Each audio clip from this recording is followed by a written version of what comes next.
Yeah. Hi, I'm talking to Louise Toppin today, and I'm so excited to be talking to Louise Toppin because she is all that.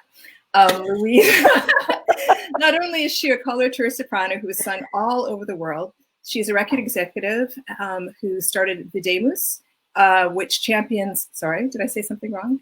I didn't found Videmus. I was given Videmus. It was founded by Vivian Taylor in Boston, but thank you for that. I've developed Videmus for 20 some years. Well, okay, so you are Videmus now. And this gave me my first opportunity actually to record Leslie Adams' Etudes, so I'm very grateful for that. And also, Louise continues to champion African-American composers and marginalized composers, female composers, as she continues to do a million other things, recording herself, performing herself. She's a university professor and just the ever Energizer bunny of life, not just musicians. It's quite impressive. So I guess, is there anything I forgot from your resume that I should mention? I'm sure there's something that will come up. But no, that's fine. I'm looking forward. Thank you for inviting me to be a part of a conversation with you, and I'm looking forward to it and seeing where we go. Absolutely. Well, let me start off with just you and your journey as a singer, which didn't start off, you didn't start off being a singer. And would you like to talk a little bit about how you ended up a coloratura? Sure. I have quite a circuitous path. I started off with an interest in cardiology. I wanted to be a cardiac surgeon at the University of North Carolina is where I went for my undergrad at Chapel Hill. And I was studying piano from the age of 11. I didn't study earlier, even though my parents said when I was a child of about 4, I crawled on the piano bench and started playing the symphonies that they had played in the background, Beethoven symphonies and other things, that I would go and do my own renditions of what I'd heard. And so my mother actually started me. I still have it, the Three Bears piano book. So it was a coloring book and teaching notes at the same time. And so my mother taught me that, but very quickly, my mother read music and played the piano. Very quickly, I graduated out of it. My sister studied with Undine Smith Moore, incidentally. Wow. Because she was our family friend. And so I went to lessons with Undine Moore for my sister. And I would come home at the end of the lessons. My sister's 5 years older. I'd come home after the lessons and I would go and practice what my sister was supposed to practice. Now, I didn't read. I'm 5 years younger. But I would listen and I would get inversions wrong, but I would basically be able to play the things that she was supposed to. My sister would go read a book. I mean, she practiced. Now, I don't want to throw my sister under the bus. She did practice sometimes, but my parents were really, impressed that she was practicing so much. But part of it was me. And I remember the day I was little bitty and my father kept saying, Ava, stop, Ava, stop. Well, I didn't know he was talking about the piano because I was steadily practicing. And he rounded the corner and he's in his early 40s at the most. And he looked and he said, you can play the piano. He said, how are you doing that? And I said, I thought I was in trouble. I said, I'm just playing the piano. And so he ran and grabbed my mother and they called Undine Moore. And said, should we bring her in for lessons now instead of just having her observe? And she said, no, she's too young. And years later, she told me, she said, I was so wrong. You were so talented. I should have been teaching you all along. But in essence, she did. So I went from that, went to college. And so I was a pianist, went to college and wanted to double major in medicine as well as music. Chapel Hill did not allow a BS and a BM at the same time. At that point, they opened it later. So halfway through my degree, my father, when you have to make that declaration, my father said, you're going to make a wonderful surgeon. And I always tell people I was not flunking out. I had all A's and B's. I was doing quite fine. Thank you very much. But he said, God has given you a gift as a musician, and I think you should become a musician. And that's quite rare for a parent to talk yourself out of the surgeon in the family that most parents want. Yeah. And my father is from a family from Grenada and Bermuda, so he's an immigrant family. So wait, Bermuda? My grandmother was born in Bermuda. We're Joels. You know that. Has it ever come up that my mom is from Bermuda? No, Oh. My mom, we went to Bermuda every summer. Yeah. My grandmother, the Caseys, who lived in Bailey's Bay, and my great grandfather, Austin Richardson, was planted a number of AME churches in Bermuda. Okay, we'll talk about that later. I went to Somerset and all in Bermuda. Yeah. To find grandma's family, but we'll talk about. But my family name is Joelle from Bermuda, and then Grandpa Toppin is from Grenada. They think Grenada or Jamaica. They're not quite sure which. But and you know my dad's from Jamaica. But anyway, I did know that. I did know that. But anyway, my dad coming to the United States. I mean, them coming to the United States. My father was first generation American. So again, that dream of your child being a doctor. And my father is the only one that he had a PhD. So he very much understood that level of success you want your child to have. But he encouraged me to be a musician. So I graduated with a degree in piano, went to Peabody Conservatory as a pianist. I was about to finish my master's in piano, and I did a lot of accompanying, and they heard me sing at 25. And I was encouraged by Phyllis Brynjolfsson. Otherwise, I wouldn't have done it, to get a voice degree. And so I studied voice, and then she sent me to George Shirley at University of Maryland. He was there at Maryland, and he encouraged me to do a doctorate. And so at 26, I auditioned for Maryland, Michigan, Indiana, but I wanted to go to Maryland because he was at Maryland. And before I could make a decision to not go to the other two schools, he told me he got hired at Michigan. So I ended up at Michigan with George Shirley. And again, it was because my father said, don't apply to one school. I was only going to apply to Maryland because my teacher was in Maryland. Yeah. He said, you never do that. Apply to several schools. He said, you should apply to Michigan.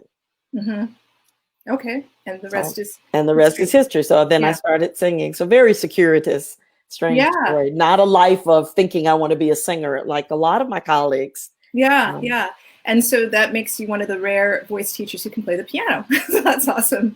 I've had the experience of once one of my students, the accompanist, didn't show up at UNC. She mixed up the time for the boys' senior recital. And we waited about 20 minutes. But by that point, the hall was booked up, pretty late in the semester. So I sat down and I played his senior recital. Wow. And he looked and he said, I can't believe my voice teacher just played, but I knew the repertoire. And at that point, it wasn't flawless because I hadn't practiced anything. Yeah, well, that's awesome. Well, let me play, let me just turn on my thing so I get a little better sound. It was on before. And I'm going to play a little bit of a piece that was written for you, and maybe you can tell me a little bit more about it after. Okay. Hopefully I chose a good spot.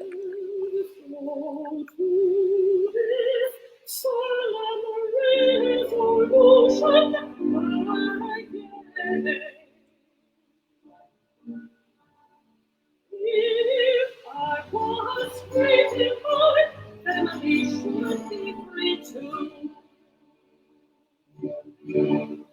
I would make a home for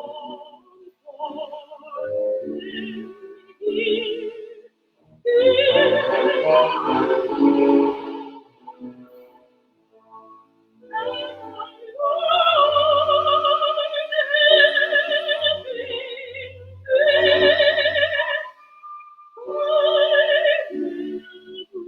Them all here. Be together. We'll all be free. And forget life into freedom. Like you we keep moving, let's fight to freedom.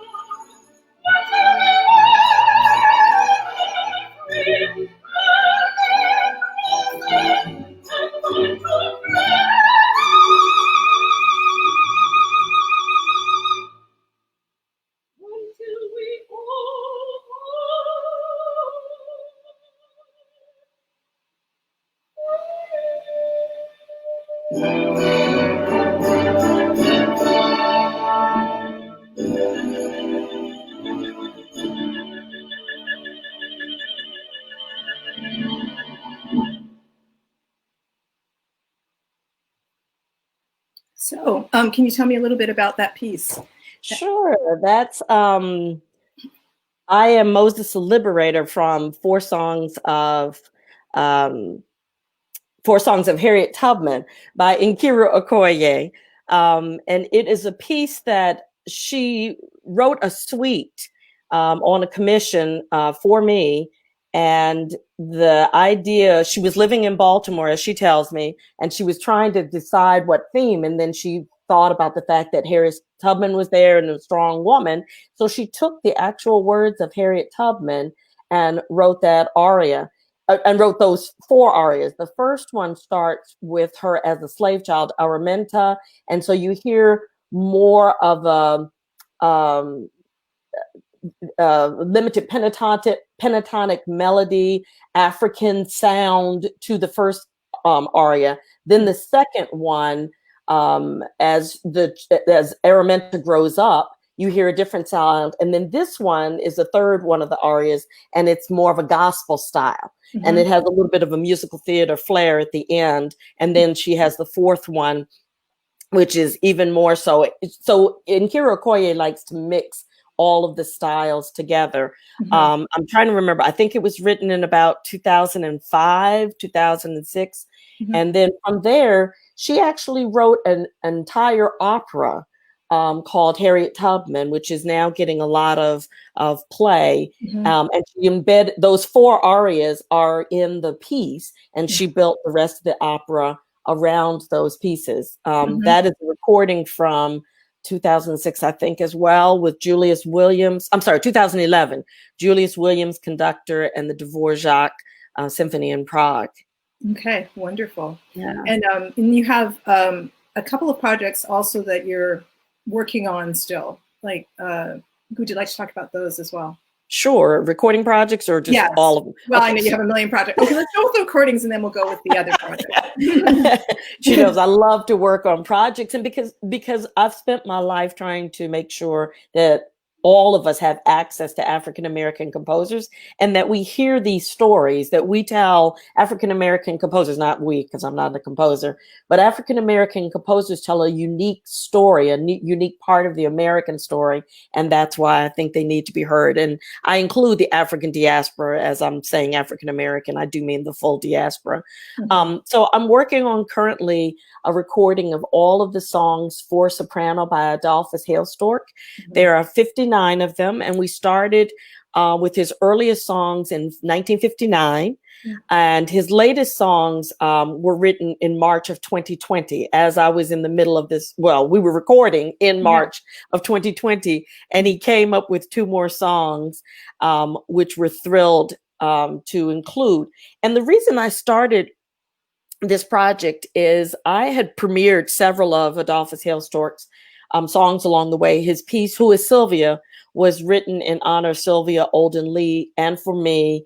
Joseph Joubert was at the piano, and it was for a violin. So it mixed coloratura soprano, gospel piano, blues violin to the text of Shakespeare. So if you can imagine putting all of those textures together, and yet he does it masterfully. And at the end, it's like the wailing of a church. And it was a memorial the year Sylvia Olden Lee died. So he's showing all elements of her and her love and homage to spirituals that she was so important in. So we're working on that project. It includes a symphonic repertoire, chamber repertoire. He wrote 6 songs with voice and harp, which is pretty interesting. You don't hear very often. Yeah. And then the piano and voice works are on there as well.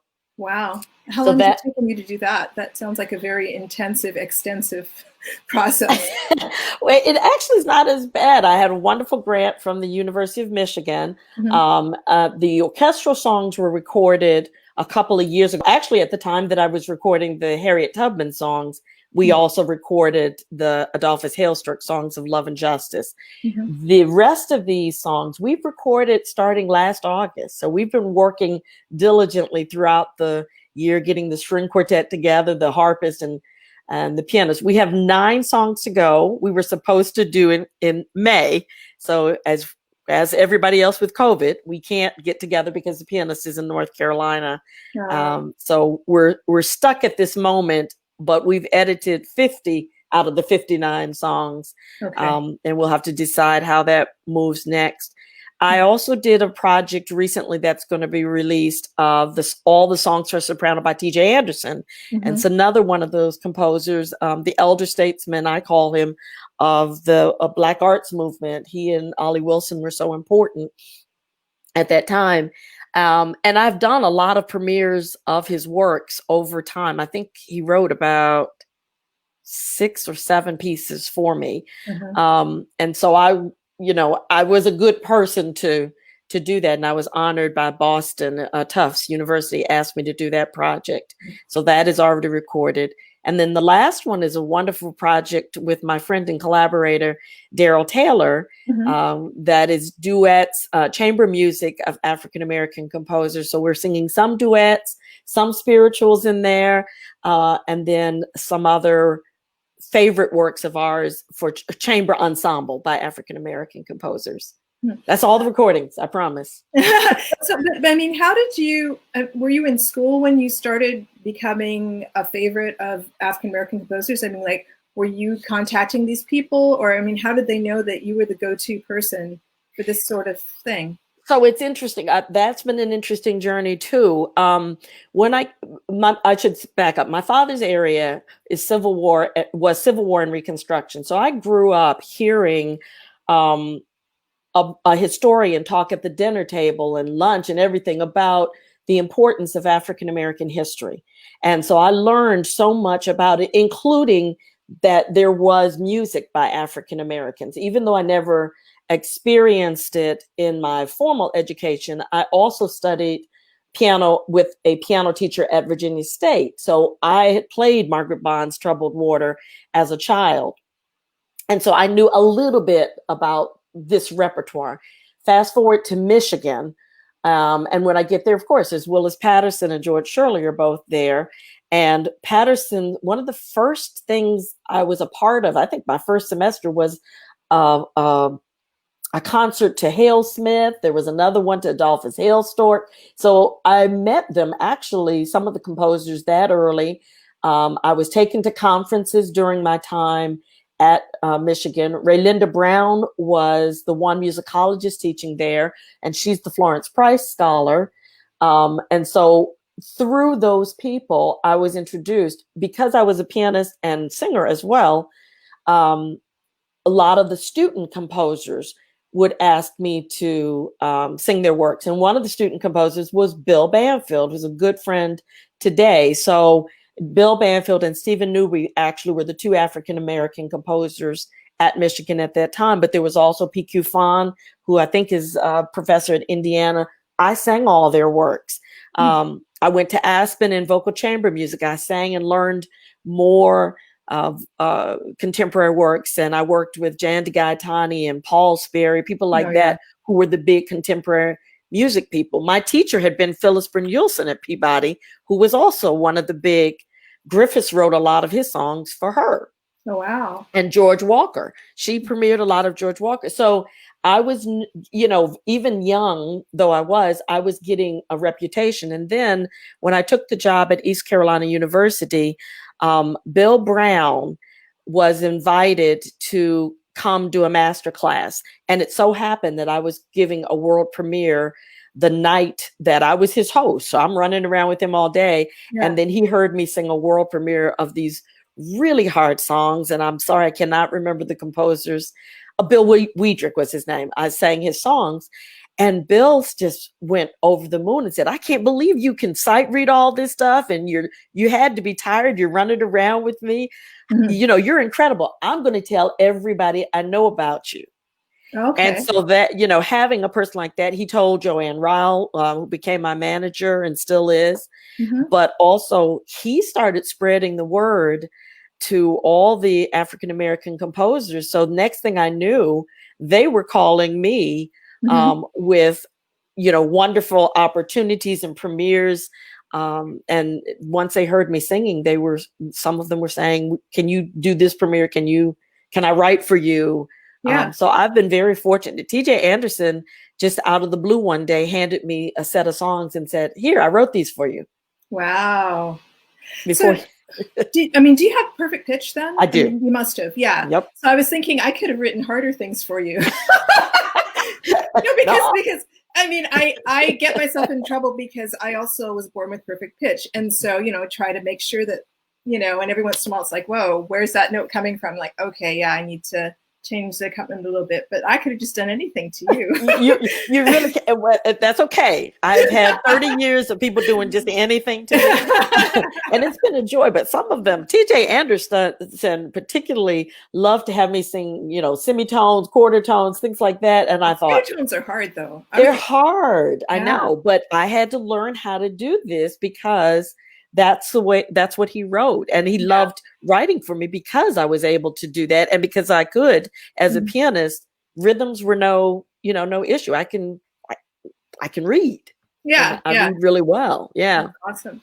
Yeah. So can we go back to your dad though, and talk Sure. a little bit about, sort of a little bit less music and a little bit more the current moment, because before we started live, I was talking a little bit about the fact that there's all this intense scrutiny on, or just intense interest in Black issues and, all the things and all the injustice and blah, blah, blah, and we feel bad about it. Yeah. And then the period of Reconstruction, and I have to say I grew up in Canada, so we didn't do a lot of American history. But my understanding, having kids and stuff, is that Reconstruction is something they kind of gloss over a little bit in teaching history. So you were well acquainted with it. Can you talk a little bit, like you were talking before, about just what Reconstruction was and how, if you see any parallels to the current moment, or hopefully no parallels, but anyway, just talk a little bit. No, it's a good question. And so as I said, my dad's area was Civil War and Reconstruction. Just to give him also a little context, that my dad had the first African-American history show in the United States on television. It was on PBS. So I was watching that and hearing that. He wrote books. He lectured. He was on the National Parks Board. He was on Colonial Williamsburg, and doing things such as we talked about plantations. He wanted to make sure that you didn't just show the white building or the main house, that you showed what a working plantation really looked like. So he worked tirelessly in what we call public history. He was a public historian. He wanted to make sure that things in the public for the people were accurate depictions. So Reconstruction was that period after slavery. Slavery ends in 1865, and then you have a period of about 10 years that African Americans actually began to excel. They were in public life. They were beginning to acquire wealth, and they were in decision-making positions. And that's what was so remarkable, that there was a period of our history, and not too far after slavery, that African Americans did have those opportunities. Unfortunately, Jim Crow came in pretty quickly after it and shut that down, as African Americans are beginning to ascend and get on equal footing with whites, that was seen as unacceptable. And there was a reversal of all those gains during Reconstruction were eliminated, and voting became everything. All those rights to vote, to own land, to run for public office, all of it went away. And so, I mean, obviously, you can't say that you can recreate that, in the sense of, I think that there are more things in place, but this project, and I guess I'll find out more about it, the art of democracy, that Thomas Hampson is spearheading. Or I don't know, he invited you. Are you both co-spearheading it, or how does that work? Well, the Art of Democracy was actually his project through the Hamsong Foundation, and he brought that to Michigan. But it's bringing, because he's been looking at that. How do we look at democracy, and particularly through music? Where is our place in democracy? And I, in talking to him, I've had a conversation before about African American music, and how through the classical musicians, we've talked about protest, we've talked about important moments like Martin Luther King's assassination, but from the community's, perspective. And I think those are important, is that you don't always get the perspective of those it most affects. And yet that's what African-American, Malcolm X, there's an opera, Malcolm X, again, that's coming from an African-American composer. The Pulitzer Prize this year is Anthony Davis's Central Park Five. So it's taking a look, only the second African-American to ever win the classical Pulitzer Prize for composition. George Walker won first. And this one is so interesting because it is taking a look at that incident, which is current to my lifetime and yours, we were adults at the time that this happened, where these 5 young men are accused of a crime that they didn't commit. And the opera evidently opens with a segment of Donald Trump. Our current president is in the opera. So it's exactly. I'm looking forward to seeing. I have a couple of friends that have seen it, and I haven't had an opportunity, but I've read about it in the reviews. Well, that's my hope is that, all this interest, if enough institutions, like I know Manhattan School of Music is dedicated to, I don't know if it's having African-American music represented in every concert, or if it's just increasing the representation so that it's not an unusual thing. And I hope, all marginalized peoples, I guess at some point, hopefully have the same treatment so that it's not a big deal. And that, I think, should be the ultimate goal. But I think that that's my hope, is in this moment, as people are suddenly scrambling to say, oh, wow, we really haven't been including you. In fact, we've been excluding you because we figured no one's interested. That enough people will hear these things and they will become mainstream, and it's not such a big deal anymore. Well, and that was my point with taking Videmus, because Videmus is to see or bring to light. And so when Vivian Taylor offered to give me Videmus, after she'd had it about 10 years, I believe, and then I've had it for the last 20, 25, something like that. The whole point was nobody was including African-American and women composers in the conversations. And so my hope is that out of this moment, the universities and all concertors will not only put a piece on, but that they will actually really embrace what that means to include people of different ethnicities. But also in the universities, I hope that it's not just relegating another course that is just marginalizing it by having a separate course. But how do you really integrate diversity in your curriculum? If you're talking about Mozart, why can't you use an example from Saint Georges at the same time? There are ways to do that, or even flip it and teach the whole curriculum using African-American composers. You could do that. That would be a sort of a novel idea, but this is the time to think along those lines. Or why if you're a symphony, don't just have a Black History Month concert and that's the one time that you make an acknowledgement. But as you said, it should be standard fare to have a piece by an African-American or a minority of some type on programs. It just should not even be something that you have to consider specially, but it should be a part of your thinking. Also, the personnel, hiring at universities, hiring in symphonies, hiring of directors, hiring of staff, being in positions of authority is important, because you help to make sure that we're in the conversation, whoever the other is in that situation, whether it's women or minorities, or we all need to be in the conversation.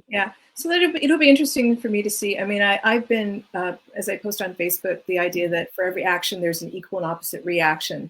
And I'm just sort of waiting to see if, people really who are buying all these books on Amazon read them and feel like, not just this moment of intense guilt or whatever, because that's not really helpful. I mean, maybe it is as a foundational thing, but it's not about trying to get people to feel bad. It's just trying to get people to do good, in the sense, to see that not only is this unjust, but be willing to give up a little bit of this monopoly. And I think that is going to be the telling thing. You know, obviously, if you have it good, it's difficult to say, well, yeah, I've had it good for all this time, and these people should have a chance, as opposed to, well, then that's less for me. And that has always been the issue.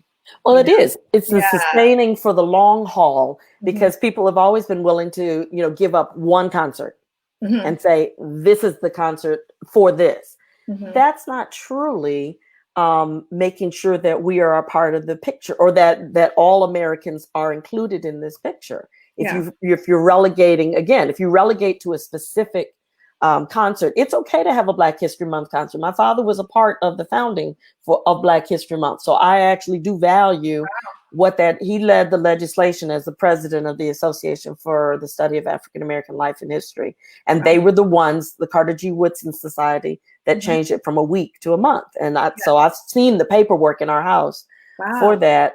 But so to me, that is still a valuable thing that we have a month that calls into awareness, but we wouldn't need it if we truly said that all the work of all Americans, artists, that it's important. Well, this is what, and I think maybe it could be taken wrong, but I was thinking, you know, it will be great when Black Lives Matter doesn't exist, because it shouldn't have to exist. Right. And these are the sorts of things that shouldn't have to exist. We shouldn't have to have 1 month. And, you know, and that to me is truly overcoming, is that we can be excellent, we could be not so excellent, we can just live and be humans as anybody else, and no one is sort of thinking, well, we have to create a special slot for this because we have to look good, or, you know, all these sorts of things. I hope that people will be able to drop some of these dividers. I guess the problem is that because people tend not to, they may have assumptions. The assumption is, well, we're going to include this slightly lesser thing to show that we're good people, as opposed to saying there's a wealth of music out there, and, you know, I'm going to like some of it, I'm not going to like some of it, but it's the same as everything else.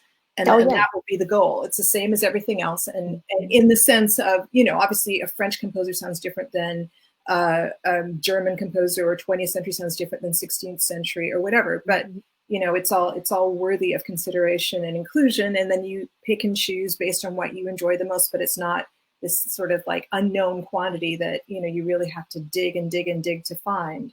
Right. So in your desire to make it not so unknown, you've done some publishing. So you have publishing projects as well. So why don't we talk about those? Definitely. I do want to just piggyback one thing to make sure people heard what you just said, is that I too, when I first took Fidemus, I said, I hope that there will one day not be a need for me to have Fidemus. I want to be run out of business because there's no longer a need. And it doesn't mean that one is saying, just get rid of everything now. Right. And that's what I want to make sure is very clear. You didn't say that. We're saying that we're hoping that this moment is important. All the protests, all that's happening, all the thought, you're right. Yeah. But there has to be a staying power with this, that you can't take one step and think that this is enough to make a change, that this is going to be a long process, that some things are going to happen quickly, but other things that, you know, working your way through systemic racism or through, well, that's what it is. It's systemic racism, that working your way through that is a long process. There's no such thing as a quick process to that. And the thing is, even if some things happen quickly, you can see that there will be people who will try to reverse them if they get a chance. Exactly. And that is the other thing. That is always the thing that happens, is that there's, through legislation or whatever, there will be changes and turmoil. And so that's why you have to stay with it. I mean, in my lifetime, I've been here through the civil rights movement, and anything from 60s on up, you know, we have seen a lot of movements in our lifetime, a lot of protests in our lifetime. And they all compounded to this moment. And that's good. But also, I happen to have been looking, as I told you, at Tulsa 1921, which is another one of those stories that people have forgotten, that here was the most prosperous Black area in the United States, and with millionaires living and working there. And in one day, June 1st, their entire area, 40 blocks of the Black area that was so wealthy, was destroyed Mm-hmm. and 300 plus people killed. Mm-hmm. They've never been given anything to atone for that. No one ever went to jail. It just happened. Mm-hmm. And so that's the thing, is you have to continue to stay with it, because there were other towns. Greenwood is another one. There were moments in our history that African Americans experienced some horrible injustices, going all the way back to slavery. Yes, ma'am. No, I was going to say, and the thing about that is, I mean, these people were trying to do it within their own community. It wasn't even like they weren't bothering anybody. No, they weren't. I mean, it wasn't even like they were trying to, oh, well, they're moving too close. They were like, we're going to stay within our own community. And I mean, I know that there have been calls now to just for us to support ourselves, in the sense of not counting on this shift or waiting for this shift in white society. And hopefully, you know, with the advent of the internet and these other things, it's not as easy to just say, well, you guys are all on these blocks. We're going to just destroy this block and stop you from rising. I mean, whenever I think about those things, I mean, I try not to think about them too much, because there's no way to explain it in a way that doesn't come back to, I mean, you can talk about fear, you can talk about whatever, but, you know, there's just this fundamental thing that I can't wrap my mind around as to why, especially people who are just trying to do for themselves and leave us alone, let us do our thing. And they couldn't even allow that. Well, that's what's always difficult for one to understand, how one person, one group of people at the time. And again, I'm not at all saying that all white people are are bad, because you know, some people jump to that conclusion, and that's not it at all. Right. Because there were white people that even helped so many of the people to escape. Yeah. And that happens in everything. During slavery, there were some people that helped. Of course, that's abolitionists and things like that. There were plenty. But it's really hard to fathom how the cruelty of a group of people to another group of people for no reason other than what they look like. That just it's hard to exist and think about that. And that's why we are in the moment that we are in. We need to all sit in the moment and listen to it and think about it. And I'm hopeful. I'm always hopeful that we can move the needle to a new place and a new understanding of each other, so that we don't, that maybe in my lifetime, this will be the last time. That's the hope. One can be hopeful and optimistic, but I know the reality of the world, that that power, it's all about power. And I know the realities, but you have to live with some hope. Otherwise, what's the point? Exactly. Of, you know, you stop doing all of this. Why are we doing this? And speaking of, you asked me about the anthology, the work I'm doing. So some of the things that I've been trying to do are provide access to this repertoire, so people hear these stories, because they too, unfortunately, because African Americans quite often weren't in publishing or had opportunities to publish, their music isn't in print. So that's what I'm doing. I'm working on 4 anthologies. The first one, which is Margaret Bond's, this is not an anthology, but the first one, which is Margaret Bond's Spiritual Suite for piano, solo piano, is coming out soon. And it ends with a movement that a lot of people will know, which is Troubled Water. But it begins with 2 movements, the Bells and the Valley of, the Valley of the, I said it to you earlier, there are 2 movements earlier, Valley of the Bells and the Bells, that is what it is. So those 2 movements lead you into the final movement, which is Troubled Water. And doing them as a group, you get a different impression of the music. So that's our first anthology, Classical Vocal Reprints. We'll have it soon. The second one is an anthology of Margaret Bond's songs. Most of them have not been printed before. And so I'm really excited, because that's the composer I've been working on most of my career. I was introduced to her by a teacher in DC who was a friend of Margaret Bond's. And so my coach, Charlotte Holloman, said one day, she said, I have these songs by my friend and they're in the basement, and I can't get anybody to sing them. So I went trotting down the basement to see. She said, there's some manuscripts. She told me where to go. I got the manuscripts, and they were Margaret Bond's. And Margaret Bond's was Ned Rorum's teacher. Let me see if I can pull this up. As I said, I was going to try not to fumble too much, but this is Stopping by the Woods on a Snowy Evening. Sure. Let's see if this works. Whose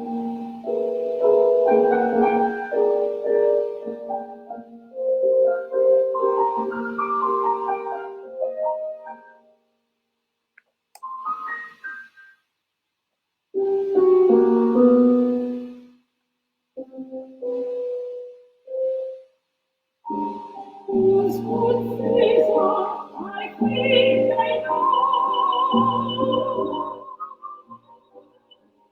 His house is in the village door. I may not see his coming here to watch his movements in the sky.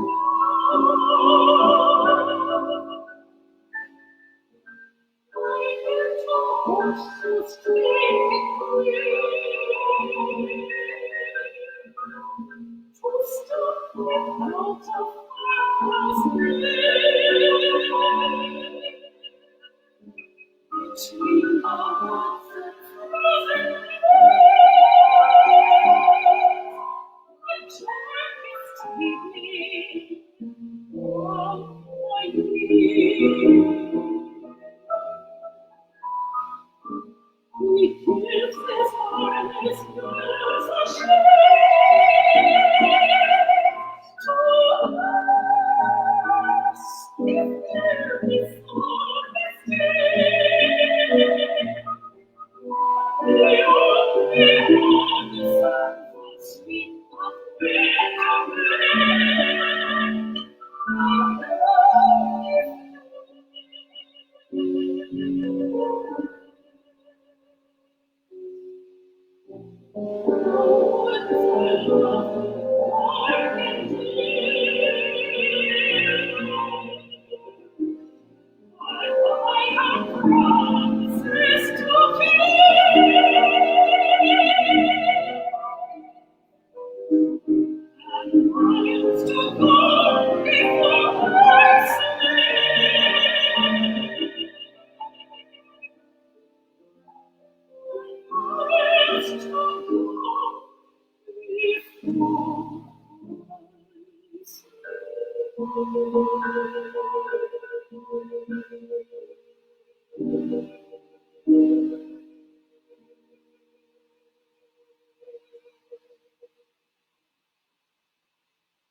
That's gorgeous. It's so beautiful. Thank And, you.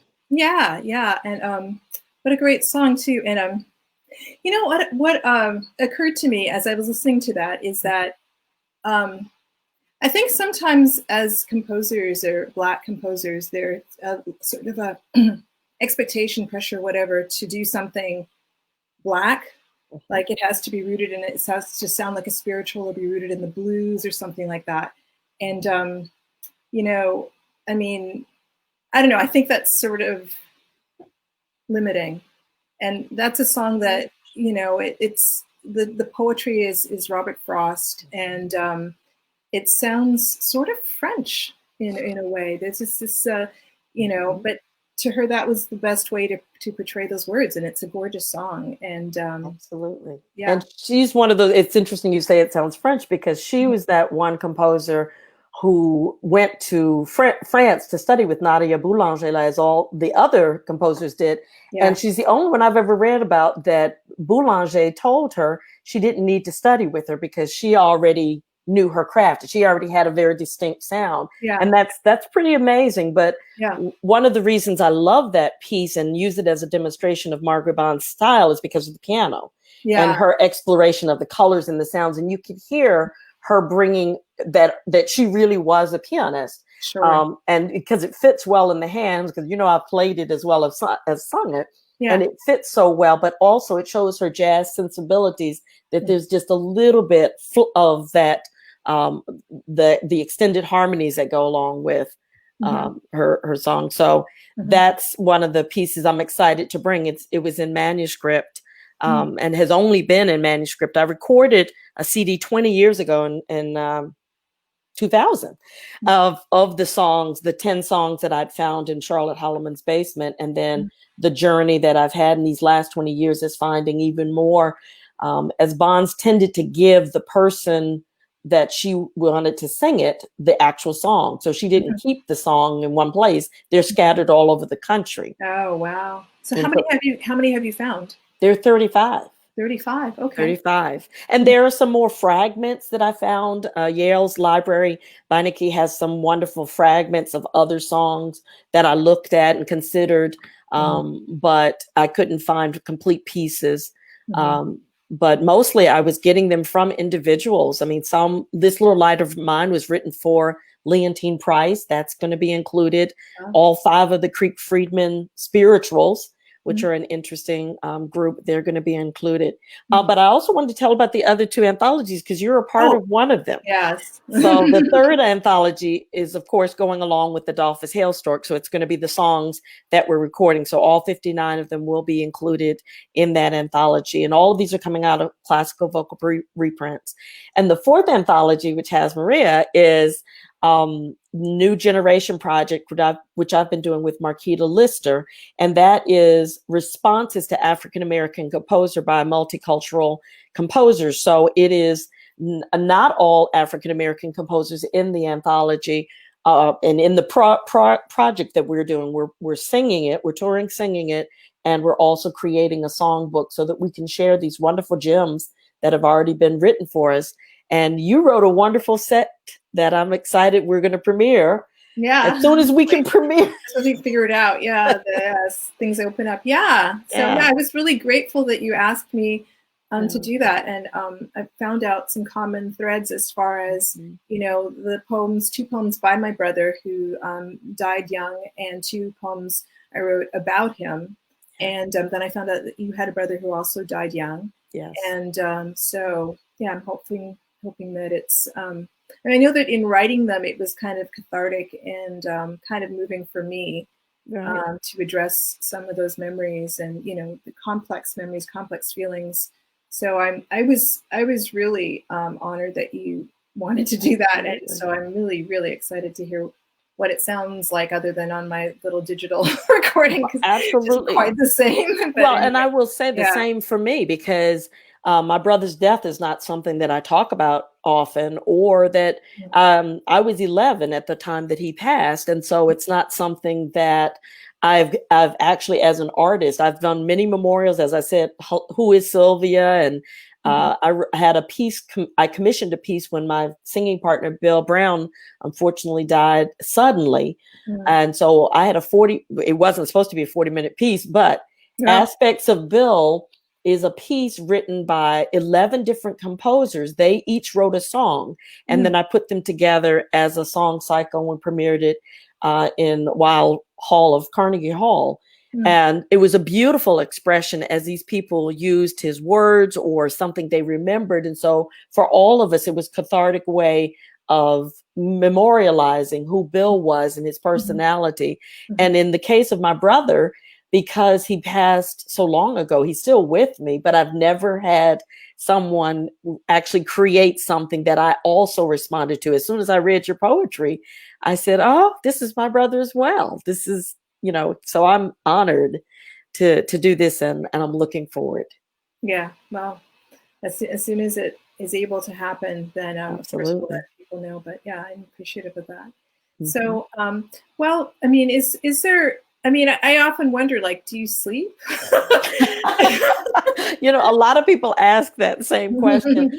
I do sleep. I'm just one of those people that works very efficiently. And just, I enjoy what I'm doing. I enjoy the opportunity. I'm doing some writing right now, and I don't mean composing. I mean writing about music a little bit. And I'm enjoying the time of reflection that this has given us all. The last sabbatical I had was while I was at UNC, and my mother got sick at the beginning of it, and I became chair in the middle of it, of UNC's department. So I was already transitioning into my new job. So I haven't had a real sabbatical probably in 20 some years. And so for me, it has, even though I'm spending a lot of time reflecting on what's going on and supporting the protests, I am finding ways of being very productive and completing these projects and enjoying it. And so I work very focused for a certain number of hours, and I am known to work for 8 to 10 hours. And then I realize I should get up and have lunch. Important. But I always start with my exercise and breakfast first, because I never know when I'm going to remember to stop and do the rest of the day. But I learned so much by doing each of these projects and the wonderful artists that I get to work with. I mean, I'm scheduling a conference. I'm in the middle of doing that as well, and getting a chance to talk to different people about how we're going to honor our mentor, Willis Patterson, on his 90th birthday in September. So there's so many extra projects that I'm a part of, and conversations. I've done all sorts of things in this time. I have an orals to do on Monday with one of my doctoral students. My last one to do that. So even school's not done yet, but it's school's been out, but that's not done. It's I do sleep. I do sleep a few hours, and I'm a high energy person. And well, I mean, I think obviously that keeps life interesting. You know, I mean, like having all these things, and I suppose it's something almost for people to envy. I would think just that there's so many things that give you joy, and you're able to pay the bills doing them. So that's cool. Well, but also I think about, I guess there's an urgency with me, because I realize there's so much that needs to be done. That's part of why I work so hard. Oh, I didn't tell you, I have a database, which you know about, the African Diaspora Music Project, which I did that project so that people will have access to the music. So I hope they will use that. And then we've got the George Shirley competition that I've co-founded with him and administer, so that young people can learn this repertoire. So what I'm always trying to do is conceptualize with my friend Daryl Taylor. We do conferences and talk all the time, but I'm always trying to figure out ways to get the music to people who want it, so that there's not that excuse that they can't find it, so therefore they can't program it. I want to take that needs to go away. Do you have a composing competition as well? It's a part of the George Shirley vocal competition. We just did that. Yeah. Okay. I got you. I have my hands in a lot of pies, and so, I mean, this is sort of a question.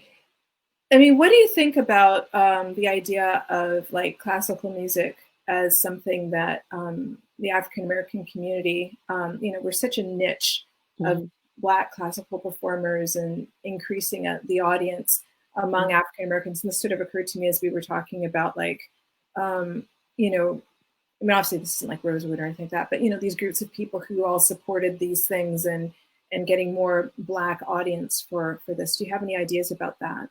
About building an audience for it? Yeah. Well, part of it is, I mean, there's lots of things. Well, one of the issues for me is the education in the schools, so that I used to do a lot, and I still do, school visits, so that young kids see an African American coloratura, and I explain to them what a coloratura is, and I show them, the sounds. But then I also talk to them about what African American music is. I tell them that it's not just me as a performer. There are people that write this music.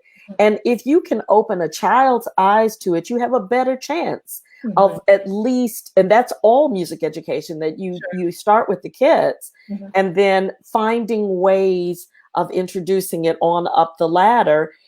That's how you begin to build an audience for all classical music. If nobody's musically literate, they're not going to come to performances. And so the audience continues to get grayer and dwindle.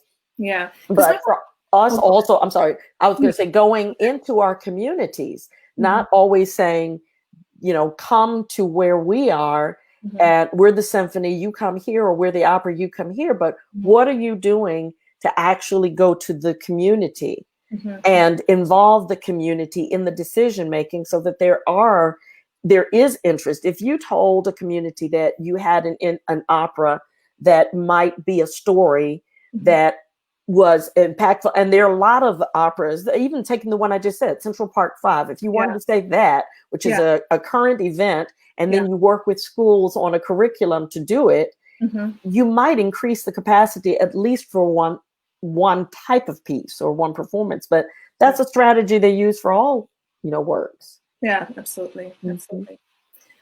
Well, I don't know that we have to have a specific start and end time. It's not like we're on TV, but we have 5 minutes to go. And so Okay. I don't know if there's something else that you wanted to say about anything at all. I mean, you've covered a lot of ground, and you know, I'm just really grateful for the time that we've had to talk. I mean, I guess I could find another What excerpt to play, I or was going to ask you, why don't you tell us a little bit about what are you working on, or how is this moment affecting you as a writer? Because I know you write, you wrote the words as well as you write the music. So yeah. Um, what's new?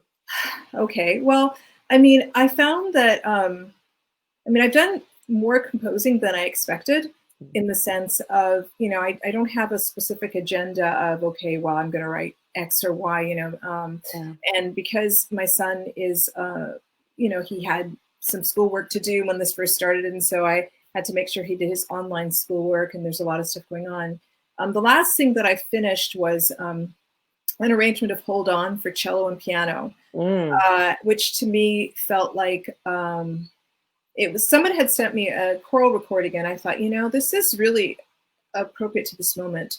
And what I tried to convey was just the idea of pent up rage, but trying to keep it not from exploding. So there are these cello cadenzas at the beginning, and that sort of comes back to this theme, which is kind of, you know, has a bit of a beat to it. But you know, it's just like there are all these things that get a little bit more active and a little bit wilder.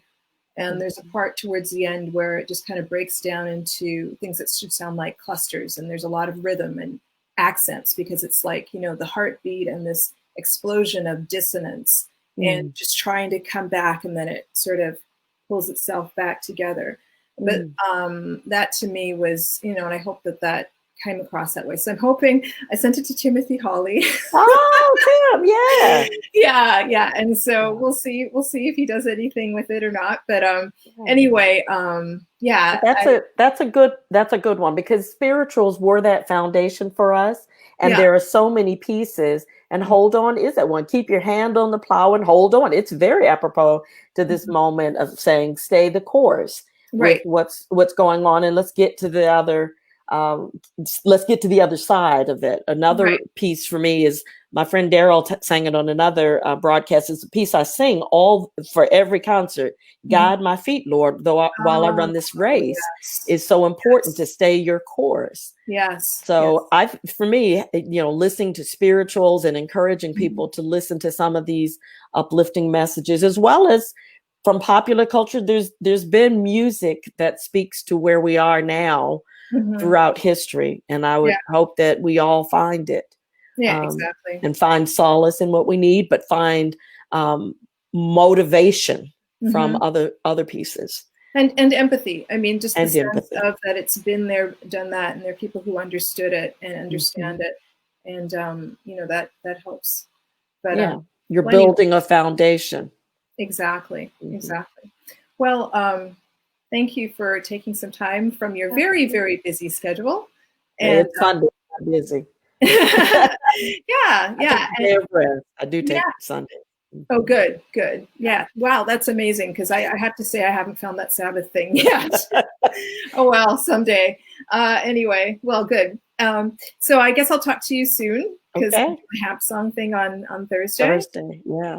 Yeah. And Definitely. So enjoy and stay the course. And I'm just so grateful for everything that you continue to do. So Thank you, Maria. Thank you for what you're doing with this, as well as all that you're doing with your composition and your writing. It's important. We need reflections and moments of, we need the creative process and all that's going to come out of this moment. I look forward to seeing what's written. It keeps me somewhat close to sane. So I have to do what I got to do. And I guess you do too. So I appreciate it. All right. Well, thank you once again, Louise, and I'll talk to you soon. Talk to you soon. Bye. Bye. Okay, and I'm trying to end. There we go. Still says live.